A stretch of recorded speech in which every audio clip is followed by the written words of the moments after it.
دے۔ ہمیں حضور علیہ الصلوۃ والسلام کے بتائے ہوئے طریق کے مطابق اپنی زندگی گزارنے کی توفیقات ارزانی فرمانا، راہ دین پہ چلنا ہمارے لیے آسان کر دے، نفس و شیطان کے مکر و فریب اور تلبیسات سے بچانا۔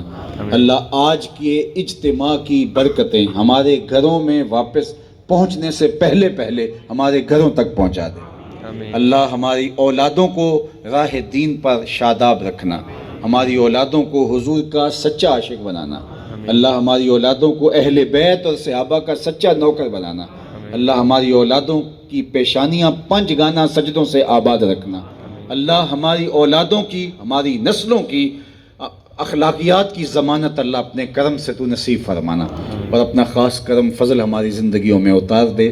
اس عالی شان مسجد کو جو کہ صوری، معنوی اور وسعت معاب ماحول کی ضامن ہے، اللہ اس مسجد کو قیامت تک یوں ہی آباد رکھنا۔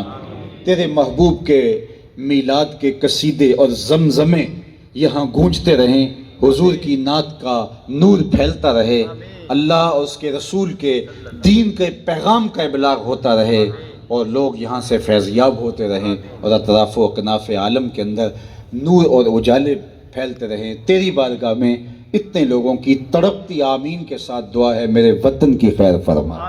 اللہ میرے ملک کو معیشت کا جمال اور معاشرت کا حسن عطا کر دے، صالح اقدار کا نور عطا کر دے۔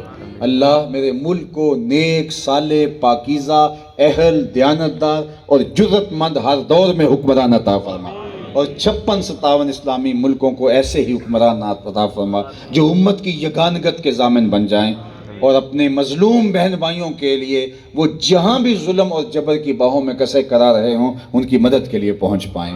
وصلی اللہ تعالی علی النبی الامین وعلی آلہ واصحابہ اجمعین برحمتک یا